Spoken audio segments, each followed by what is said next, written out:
Masuknya Kaisang Pangarep ke Partai Solidaritas Indonesia atau PSI tidak pelak menjadi isu politik yang cukup hangat.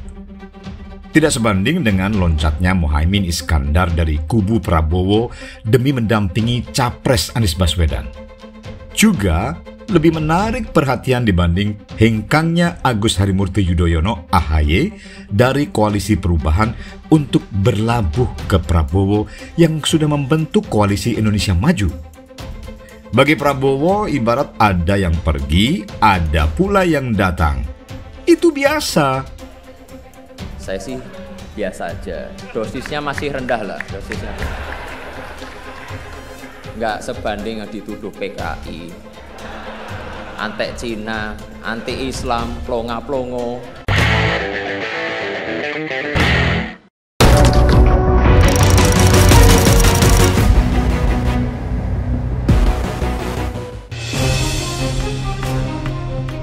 Inilah dinamika perpolitikan Indonesia mutakhir terkini yang melibatkan orang nomor wahid di Indonesia, Presiden Joko Widodo alias Jokowi.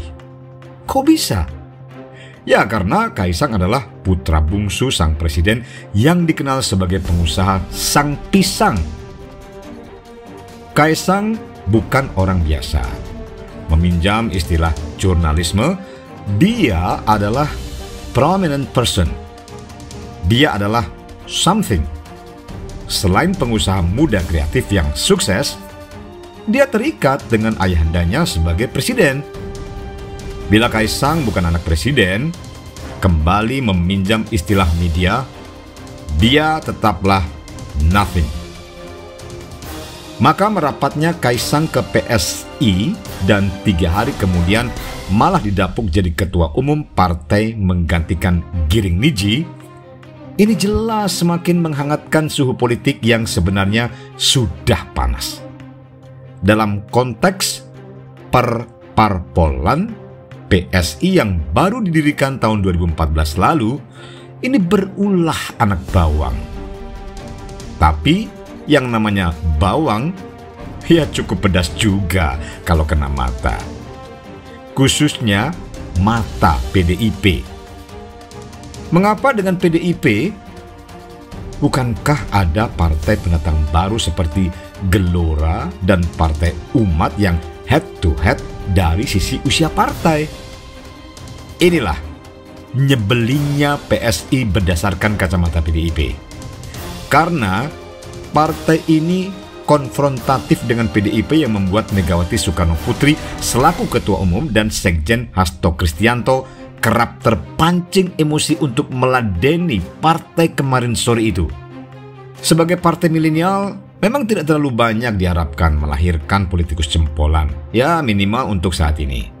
Tetapi kengeyelan dan langkah out of the box PSI sungguh merepotkan partai besar yang pernah serempetan dengan dia, ya kan?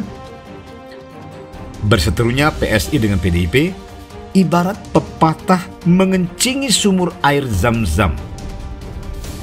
PSI langsung terkenal. Sebaliknya, PDIP tetap harus menyikapi manuver Kaisang. Pertama, PDIP menerapkan aturan one party one family. Artinya, dalam satu keluarga besar, ya seluruh anggota keluarga harus PDIP semua. Jokowi dan putra tertuanya Gibran Rakabuming sampai saat ini masih kader PDIP. Tetapi Kaisang, sebagai anggota keluarga Jokowi, ia memilih PSI. Di mata PDIP, ini sudah tidak segaris dengan kebijaksanaan partai. Kabarnya Megawati marah meski dibantah Hasto. Kedua, keputusan Kaisang sedikit banyak berimbas pada keharmonisan hubungan yang sudah terjalin baik antara Megawati dengan Presiden Jokowi. Kasarnya, mengapa Jokowi tidak mencegah Kaisang merapat ke PSI? Ketiga, berlabuhnya Kaisang ke PSI juga akan mempengaruhi koalisi parpol yang akan bertarung pada Pilpres 2024. Keempat, PSI dan Kaisang akan semakin menjadi ganjalan PDIP manakala partai ini bergabung ke koalisi Prabowo. Kalaulah PSI dan Kaisang dianggap sekrup atau mur yang tidak penting, tetapi tetap lumayan juga buat Prabowo untuk memperkuat posisinya. Kelima, di luar isu perparpolan, Kaisang yang langsung didapuk sebagai ketua umum PSI mencuatkan isu politik dinasti yang diam-diam dijalankan oleh Jokowi. Gibran sudah menjadi wali kota Solo dan selangkah lagi gubernur. Bobi Nasution, sang menantu, juga sudah menjabat wali kota Medan. Sebagai ketua umum partai, kini kedudukan Kaisang sudah sejajar dengan Prabowo bahkan Megawati. Puan Maharani dan Hasto pun lewat. Begitu istilah anak-anak milenial. Keenam, dalam strategi perkoalisian memang terlihat siapa yang paling banyak mengumpulkan teman-teman untuk berkongsi. Dengan hadirnya Kaisang di PSI, kepada siapa hubungan diarahkan akan memperkuat koalisi. Semula hanya dengan PKB, tetapi datanglah PAN dan Golkar dan belakangan PBB dan Demokrat. Koalisi Anies akhirnya terisi oleh Nasdem, kemudian PKB dan PKS. Sedangkan PDIP hanya punya satu teman koalisi peraih kursi parlemen, yaitu P3. PDIP yang sudah percaya diri dengan terpenuhnya 20% presidensial threshold, seperti kehilangan magnet karena parpol lain sulit mendekat.